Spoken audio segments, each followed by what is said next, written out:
If you are anything like me and you're just thinking if it has tech or tires, it's going to give you problems, and you got a home here, welcome to the Go Show, celebrating all things outdoors in this beautiful outdoor playground of a state, nation, and world that we live in. We are waiting for John Kolazar to join us because we have been chatting about horses for the past few days.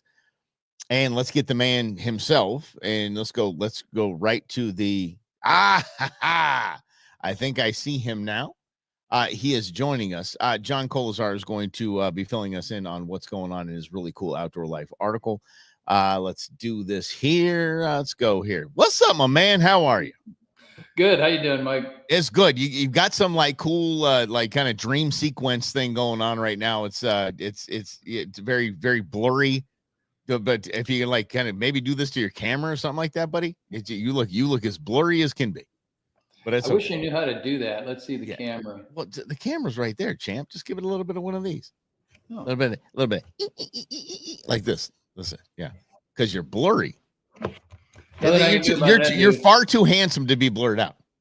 Yeah, I know. That's what she said. That's what I'm saying right there. Yeah. I mean, it's so much blurry that it looks like you and I were in the same hat, but we're not. So yeah, you can't like wipe your little camera, that little laptop thing right there. Allow, hang on. Wait, just do one of these on the thing. Nope. John and I have already said, yes, buddy. What I'm saying is, okay, so there's a camera at the top of your laptop. Give it a little smudge little thing with your thumb. Just kind of, maybe one of these like your mom used to do with your hair. Nope, it ain't doing it. And I've done everything. My brother. Buddy, there's something smudged on your camera lens, is all I'm trying to say. But you're moving your laptop around. Yeah. Take your thumb like this, right to the camera, and do like this, one of these little things. I can't find the camera. Buddy, it's right at the top of your laptop. It should have a light. I should have a light right next to it. Like physically go like this with your thumb. I am. I'm doing it all across all. You are not, because I'm looking at you right now, and it should be blurred out by your thumb. You're killing me, Smalls. Okay. All right. Well, whatever. It's going to be more of a podcast than it is a vlog. Okay. So here we. Like I said, you're way too handsome to be blurred out like this. But let's continue. Okay. Holy cow! Yes, Becky just said. Queen Bee just said, "This is amazing." Yes, it is. It is. If she knew the tech problems that we had getting on. And now the camera problems that we're having right now. So trust me, I had my own share of issues because you only operate out of Google, and I had to go into Google and delete everything I use on the other web that I use. I'm not using Chrome. I never use Chrome. Now I am. Okay, cool. Yeah, doesn't matter. That has nothing to do with your camera. Holy mackerel. I was thinking that was going on. I don't know. I'll say, let me put this on so you can see Queen Bee's comments. But yeah, so it's just this one. I was thinking that was going on. I have no idea what that means, but here we go. All right. So, my man, I was going one of my favorite sites. I dig Outdoor Life. It's really, really good stuff that they do, except for their whole top 10 this of the year and blah, blah, blah. It's a standard clickbait kind of nonsense. But there is an article about the cowgirls and cowboys that are wrangling up some horses here in the Western United States on a contract from the United States government. Correct. And then I see you. I'm like, I felt like Spicoli from Fast Times. Like, I know that, dude. I was very excited to see you in there. Now, there's a video that you have been producing and all of that. So we want to get to all of that, but let's back up. Okay. John Kolazar is involved in the very big, very real problem that we have here in the state of Arizona, which are feral, and I'll throw my hands in air quotes, feral horses, and what they are doing to our landscape and habitats for our wildlife, our 820 species of wildlife we have here in the great state of Arizona. They're jacking this up. Tell us what's wrong with what's going on, because you're on the Salt River, you're like, oh, there's some pretty horses. Oh, look at that. Tell us why this needs to be managed. Well, I mean, we're going to take it in 3 segments. We'll take the Salt River first. The Salt River horses, everybody loves to see when they're paddleboarding or tubing down the river. Got no complaint with that whatsoever. Okay. if you drive out the B line before you hit the Bush Highway, there is a tiny facility that's located right on the B line that is the Salt River Wild Horse Management Group's headquarters. Okay. I went behind their headquarters, and in a 3-acre area, I counted 160 horses. There is no food. It's a moonscape out in that country. What's a And those moonscape? Moonscape means there's nothing. Okay. It's barren dirt. And I watched the horses for about a half an hour out there. And I went out with people who filmed it. And I also went out with the reporter from Outdoor Life. And he said, I can't believe this exists here, that you actually allow people to do this. And I said, it's part of a process. But the 160 horses have actually gone and stripped mesquite bark. They've chewed everything down. There's literally nothing food for them to eat out there at all right now. The horses on the river, we have no problem with. There's probably about 40 or 50 of them. And even they have feeding stations that are inland from the river that people don't see. I went out there with a drone with some people who were doing the documentary, and they saw, I told them where to put the drone up. And sure enough, here's all the horses munching early in the morning because people at the river said, there's no horses today. We don't know where they're at. I know where they're at. They're eating breakfast. That's what they do. Our big complaint is that there are way too many horses, have been forever. And these horses are not part of a wild horse territory. When the federal government went through in 1971 and 72, there were no horses in the Salt River area. However, you have the Fort McDowell Indian Reservation and you have the Pima Salt River Indian Reservation, both adjacent to the Tonto National Forest. Okay. They have fences that are down, and those horses ingress and egress back and forth. The biggest problem we have is that there is way too many horses, and it's going to take literally decades for that landscape to recover from what it is. Now, John Colzar is using his college words. Ingress and egress means coming to and fro. That's what it means, in and out. Right. Let me. Okay, so when you say there's too many horses, there are studies, surveys that have shown, come on, just a couple hundred horses ain't no big deal. But apparently, there's a lot more horses in Arizona that are being led on. Is that correct? Well, let's put it this way. There was an agricultural study done by both the Forest Service and the U of A. Okay. And they determined that 19,000 acres where the horses are currently, it was determined in 1988 that it could safely feed 12 cattle. That's it, 12 cows. Okay. That's all, because it's rugged terrain and there's no native feed source there. Now you've got over 290 horses on that 19,000 acres. Okay. Do the math. It's a problem. Yeah. And I know the horse advocates love the horses. I know people love seeing them. I have no issue with that whatsoever. The issue becomes when you have so many that they're stripping all vegetation away. It drives every other piece of wildlife away. And there's nothing left but what I call the moonscape, where it's just packed dirt. And that's all you have out there. But let's not paint over that. Okay, so people would ask, especially those that just wanted My Little Pony toys as a kid and wanted their pony for their Sweet 16. What? Come on, horses aren't going to hurt anything. What are you talking about? They're just horses. When you say they're running off other animals, other species by destroying their habitat, please define that and help us with that. Well, I've seen it. I've witnessed it. I have some pictures that show it, but real life is that I've had archery tags in the Unit 3C up in Heber area for several times over the past couple decades. I know that they will drive elk, deer, javelina, turkeys away from water if they have a stud on a band that is sitting on that water, and it happens all the time. Okay, so sitting on that water. So we're talking about these tanks that the critter groups and Arizona Game and Fish Department go and they fill. So all of the aminals can have wonderful, drinking water around, especially in the hot summer months. You're saying that a horse will sit that tank and then run off other animals. Is that what you're saying? I've seen it happen. And when I had the archery tag last year, there were 4 of us who all had elk tags, bull elk tags.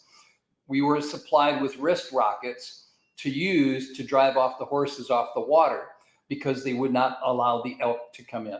Now, I never used mine, but my son actually got up and was throwing stones to try and drive them away. And they'd run 50 yards away, 100 yards away, and filter back within less than 5 minutes. We also witnessed them driving elk. We had 2 4x4 bulls coming down to Baca Lake. The big stud, the stallion of the band, drove them off before the hunters ever even got close to being able to shoot. Okay, so other animals are afraid of horses. Like even an elk, a badass elk is afraid of a horse. And I'm not trying to rip, because I love some elk, I love horses, but horses are pretty much the dominant, like I'm the tough guy here, and I'm going to, yeah. Absolutely. Now, if you go to the Heber area, the biggest problem everybody's had, and I've been writing about this since 2005. 2005, 20 years now, when the Rodeo Chetasky fire came through, all the boundary fences came down all along the White Mountain Apache Tribal Reservation and the Sitgreaves National Forest. Nothing was left intact. For 5 years, they could not do anything because the deadfalls each winter. As a matter of fact, you couldn't even camp in that area after the Rodeo Chetasky because it was almost like a death warrant. If there was a high wind, trees would topple and they'd crush you. That was just the way it was. So we had all these horses that came in because the Forest Service aerial seeded the area of the Rodeo Chetasky fire on the Sitgreaves National Forest. It was like a candy store. Elk, deer, everything came in because, woohoo, good times. Look at this, free food, and it's rich. And oh my God, it's a candy store. That's what happened. Now, all the critters have been driven out. And Game and Fish will not fill stock tanks anymore. They only fill water catchments. Okay. They've given up on that. The horse advocates are going. Is that nuts. Because of the horses, John? No, it's because it's a inefficient way of supplying water to wildlife. Okay. The big catchments where you have a walk-in trough are far superior to a stock tank. And what's happened on the Sitgreaves portion of the forest in the Heber area is that the cattle ranchers no longer maintain those stock tanks because they can't graze cattle because there's not enough food. So all that's left are empty stock tanks, and the advocates don't realize that you have to dig out all the dirt and the mud that's accumulated, recreate the berms, line it with bentonite on the bottom so that it can create a hard and that will hold water. Yeah. And so consequently, they've got all these mud pits where horses are being dragged out because they're stuck. But when you look at the Sitgreaves National Forest right now, there's probably 2,000 horses in what was supposed to be a 19,000 acre area for horses only. They now occupy probably close to 400,000 acres of land. Okay. Elk and deer tags from the Arizona Game and Fish Department each year. This year we lost 1,085 tags. Last year was 1,025. Year before that was 990. Those are tags that are gone.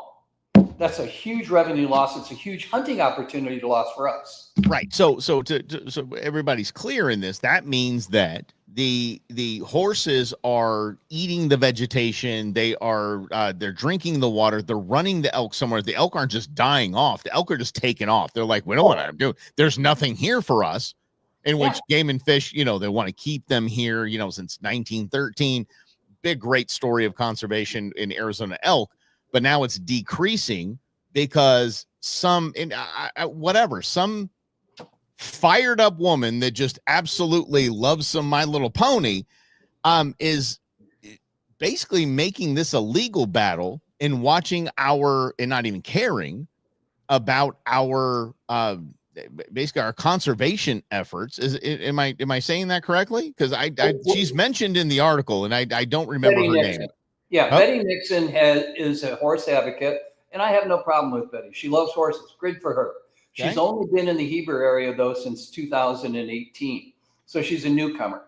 I've been hiking and hunting in that area since 1988. So I've got a little bit of time on her, and I know what's going on. She doesn't. The biggest problem that we have is that the Forest Service didn't do their job. In 2005, they tried to round up horses that were coming over from the White Mountain Apache tribal lands. The horse advocates filed suit.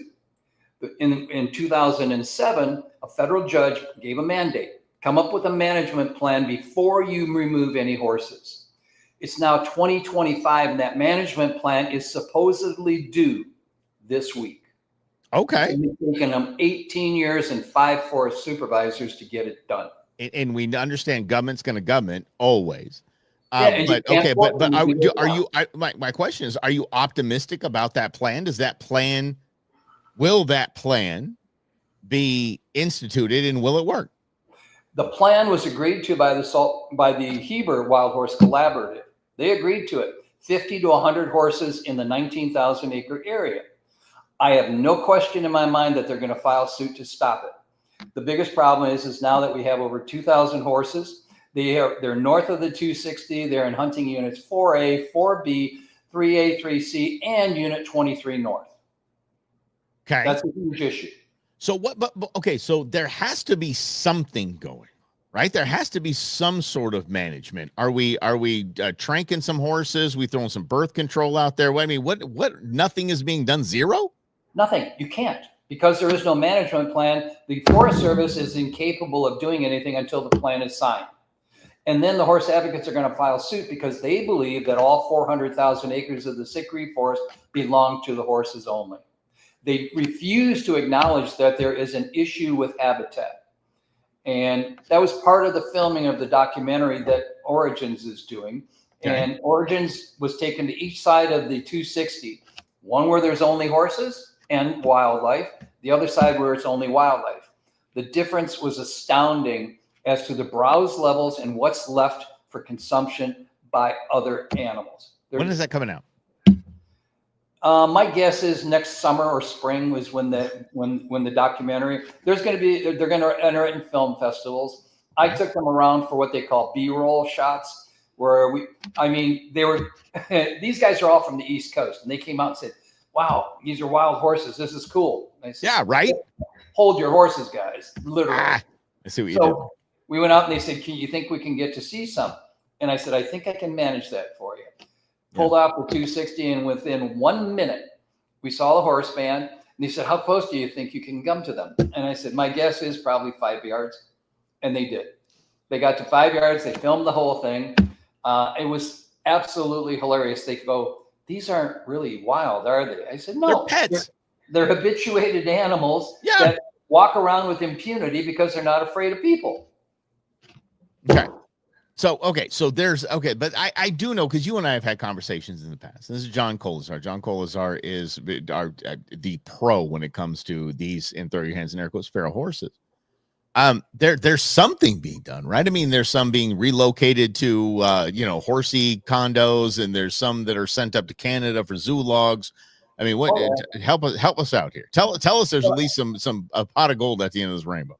The only pot of gold so far is the Apache National Forest instead of the Sitkrieg.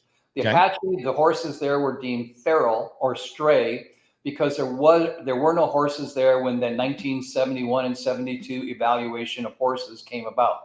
Unfortunately, in 1973, in the Sitkrieg, they found 7 horses, and Congress decided that 19,000 acres was adequate for 7 horses. Those horses died out in between 1993 and 1995. So there were no horses. The territory had 0 horses in it. Rodeo Chediskai fire comes, and all of a sudden now we've got 2,000 after 25 years. So, where do we go now? Well, the management plan is coming out, and the management plan has been done. From what I've heard and what I've seen, the estimations are that it is bulletproof for the horse litigation that's going to come. They took their time. They did the collaborative. Everybody agreed to it. And if it's litigated, there's nothing anybody can do. It'll spend a couple of years in that. But in the meantime, they have to be able to round up horses that are outside of the territory. And that's going to be a big issue. Because once you crest the top at Woods Canyon turnoff on the 260, you can go from Woods Canyon all the way to Show Low and see horses all over. That's a 50-mile stretch of horses that should never be there. Okay. How do we round them up? Oh, that's going to be the easy part. Okay, dude, you say it's going to be the easy part, cowboy. What easy rounding up all these horses? What do we trank them? What do you do? No, you put out bait traps. Jackie Hughes.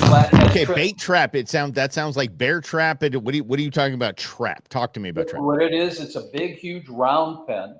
Okay. And they have guys in ghillie suits that spring the trap when they're inside, when they get a whole band inside this big round pen.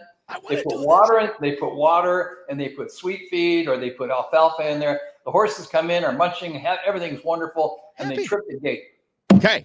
I want to do that. I have a ghillie suit, by the way. I got 2 ghillie suits. I'm down. Let's go. Oh, yeah. Yeah, that's the way they did it. She's recovered over 650 off the Apache already. Okay, and then what happens to the 650? What happens to the horses once they are trapped in these pens? They were put up for adoption. Oh. And I don't know the legal process that's going to happen, but they had a public auction and anybody could submit. The horse advocates filed a bunch of them and they put them into, they were holding pens. They did it up in Winslow and Holbrook. And in the Holbrook one, I was there when they had the first initial sale. And those horses went to all horse advocates. The problem that occurred is that the horse advocates paid great money, which I have no problem with. Amen. But they turned them over to people who didn't have adequate facilities to handle an unmanaged horse. And consequently, 3 times horses have broken out of facilities in the Alpine area that Jackie had to go and recapture. Okay. It's a zoo. Literally, it's a mess. But from what I'm hearing, they're going to be building a huge facility for storage of horses right across from the big Circle K that's up there, and the storage of horses sounds awful. Storage of horses. But let me tell you this. Let me ask you this. What's a zoolog? A zoolog is a horse that was sent to Canada or Mexico. It was killed or executed or butchered, and then they created. Let's say process. Process is a nicer term. You know, whatever. They process the horse. They create a zoolog. Then the United States zoos contact Canada and import the horse meat because their big cats can't handle digestive system wise. They can't handle beef. Okay. So they feed them the next best thing to a zebra, which is a horse. And that's how they come up. But it sounds nice, doesn't it? Sound cute? It's a zoolog. Oh yeah. It's not horse meat. It's zoolog. So how many horses? And look, you know me. I am an advocate. I am an apologist. I am a supporter of the North American model of wildlife conservation. I know you are as well. Yeah. We know we have to cull populations of certain species. Why the hell are we not okay? Is it just because of the when you say horse advocates, what I think is a really over polite term, the horse advocates that are just saying, no, we cannot cull the populations of these animals. Why the hell can't we? Because they don't want it to happen. They want everyone. It's a fantasy, and anthropomorphism, which is identifying, giving human characteristics to an animal. Nice. That's what that is. I mean, in the Salt River, they have names for all these horses.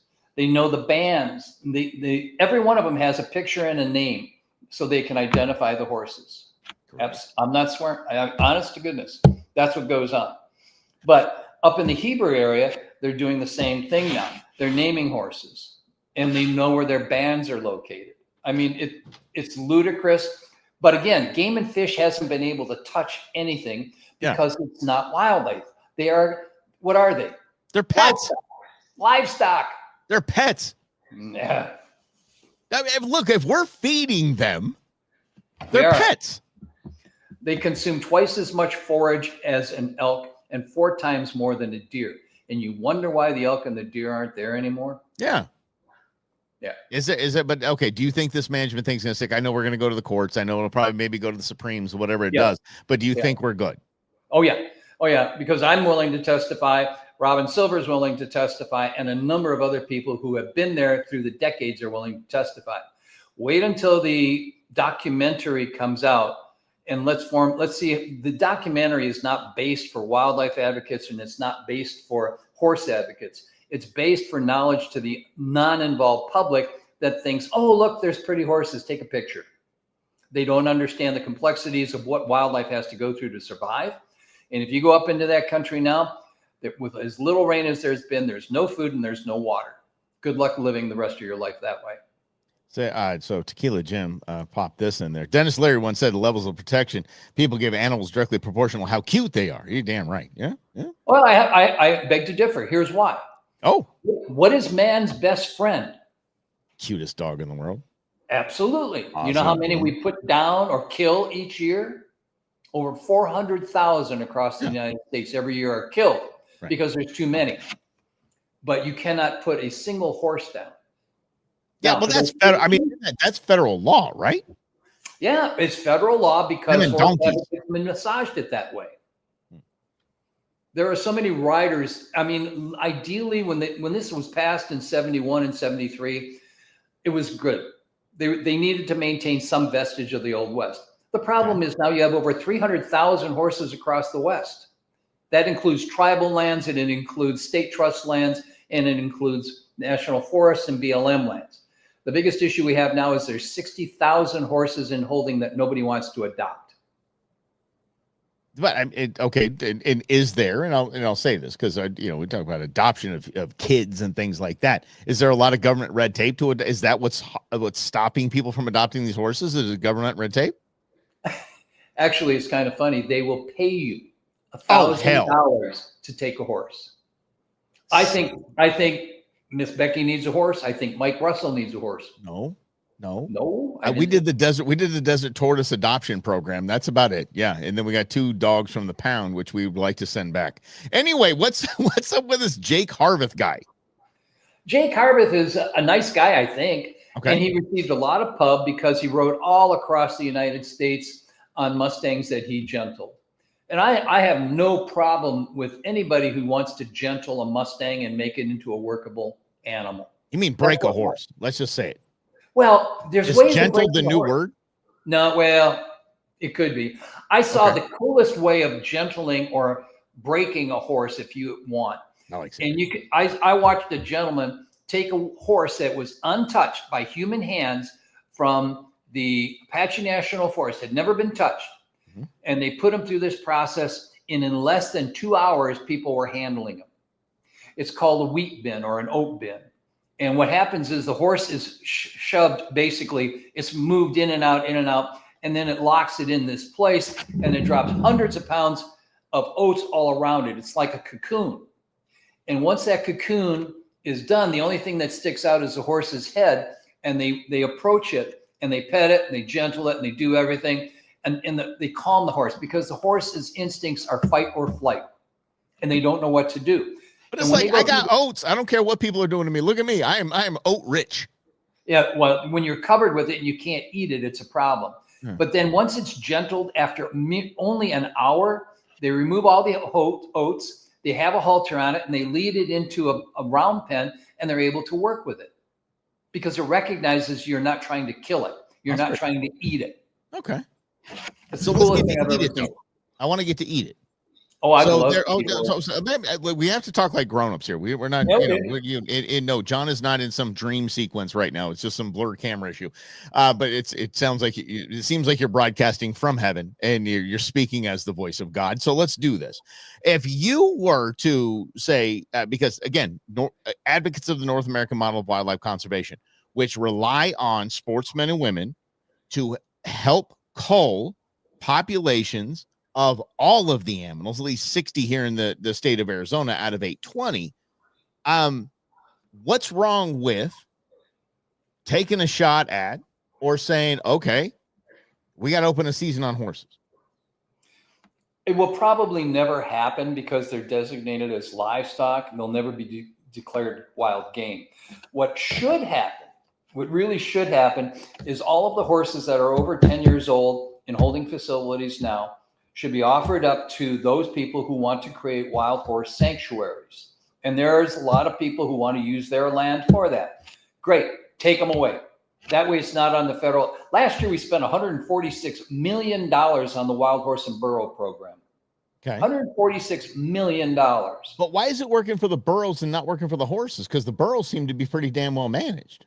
They're not. They're not? Okay. No, many more need to be removed. Go out to Lake Pleasant.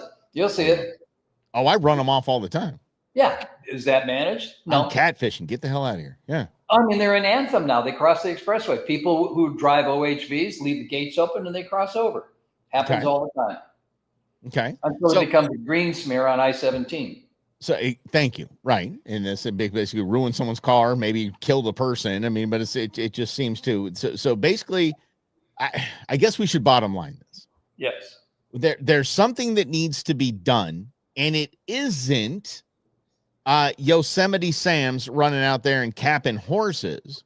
There is a management process that is about to be introduced. There's a documentary about to be released, and both sides might be, just maybe, able to get their heads around something that is a well-managed solution. Is that what we're saying?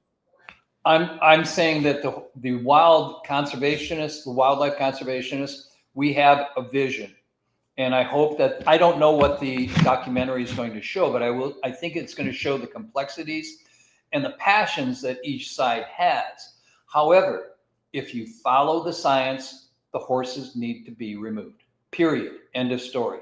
And removed in most of the ways. And it basically, again, because you and I are both hunters. So when you and I say the horses need to be removed, it's easy for everyone to think, okay, I get my 300 wave nag out there and we're gonna remove these horses. There are several ways to remove these horses, and it doesn't take a 300 win nag.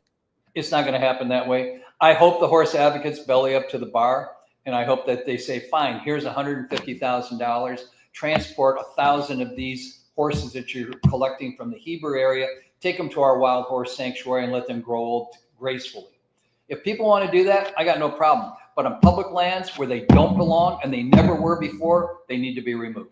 Okay, I know I've kept you a long time here, John, but I really want to ask you this. So these wild horse sanctuaries, let's say I've got 10,000 acres in name a state, right? And yeah. I'm like, cool, I'll take. What side of the $1,000 that I would be given to take these horses? Why would, knowing that they are going to absolutely destroy any habitat I have on my land, why would I do that? Well, if you say, okay, I've got 10,000 acres and I want to put 10, 20 horses out there, they'll keep your lawn mowed. Oh, that's for sure. Okay, they won't destroy everything. But if you put 100 horses out there and you have no birth control process in place, you are going to need to water, you're going to need to vet, you're going to need to feed.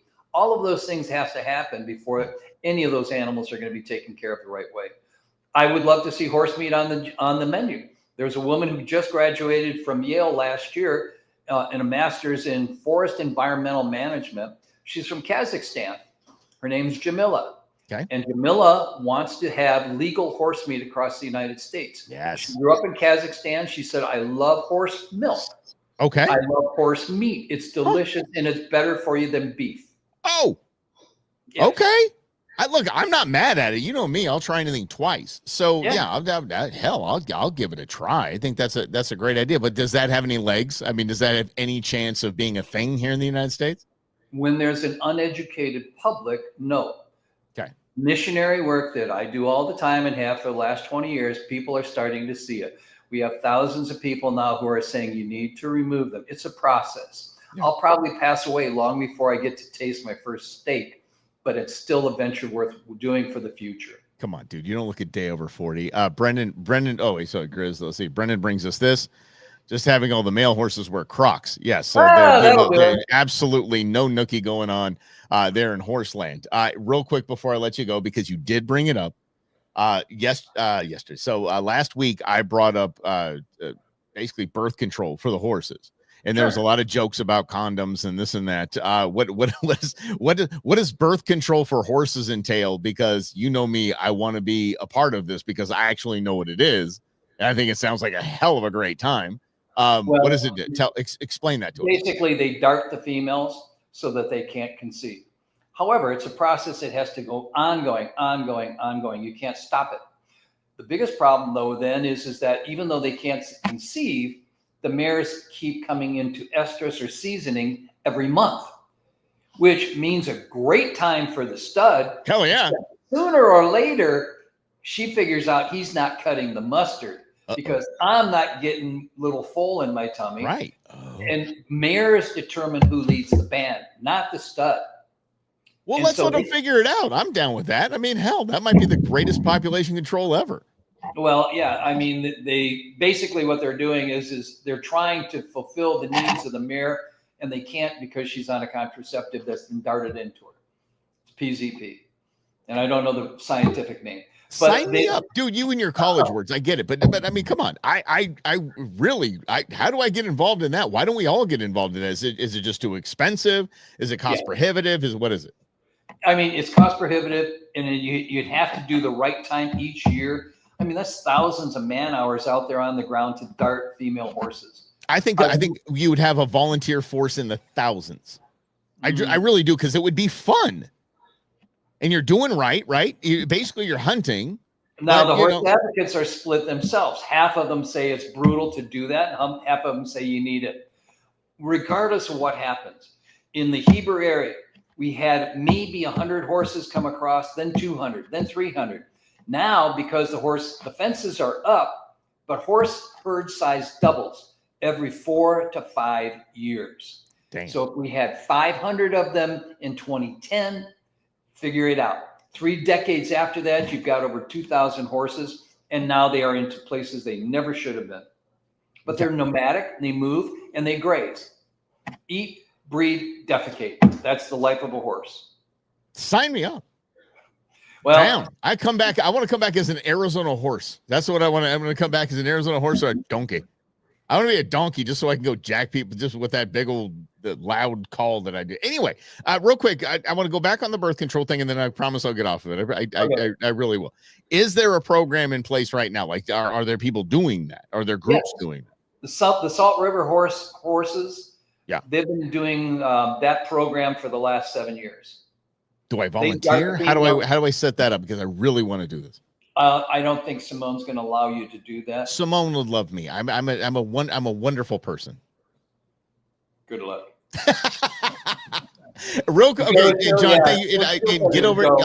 I'll put the link to it. Outdoor Life article. It's fantastic. Starring John Colazar, featuring John Colazar. A fantastic picture of you. Actually, you look great. Jackie Hughes. Jackie Hughes has tolerated more trash from the crazy horse advocates. I mean, literally, she has had death threats. No question. Right. Yeah. And she keeps at it. Yep. She's a badass. Oh, you do not want to get into a dispute with Jackie Hughes. No, I don't even want to try. I just want to high five the woman and say, let's go. Let's do it. I don't know. I'll ride along. Let's do it. We get Queen Bee and we'll just go have some fun. I'm excited about that. You know, I think somebody should nominate her for Conservationist of the Year for the state of Arizona. You know something? I think we should probably start giving her some positive press. What do you think? I think it would be wonderful. Can you put me in touch with her? Yeah, absolutely. I'd love to have her on the show. I mean, she won't have the whole dream sequence thing that you got going on here, but I mean, it's fine. Yeah. Okay. All right. Let's make that happen then. John Colazar, I can't tell you how much I appreciate what you do. And just so you guys know, and I'm going to embarrass him a little bit here. There's not an advocacy group there or conservation group that John has not been a part of, he's not run, that he has not been the president of. Like, John is, we have a lot of thanking to do to John Colazar for his basically dedication to Arizona conservation. Buddy, I see it, and I want to scream that from the rooftops, man. We appreciate you so much, and just help us out with this. Anything that we can do with the horse issue. Like, if we need to have, the Princess Badass on, and that's what I'll call her, Princess Badass. We're gonna have her on, and we'll keep it going. Okay. Consider it done, Mike. Thank you. Have a great night. Appreciate you, everybody. We'll see you mañana at noon right here on the Go Show, celebrating all things outdoors in this beautiful outdoor playground of a state, nation, and world that we live in.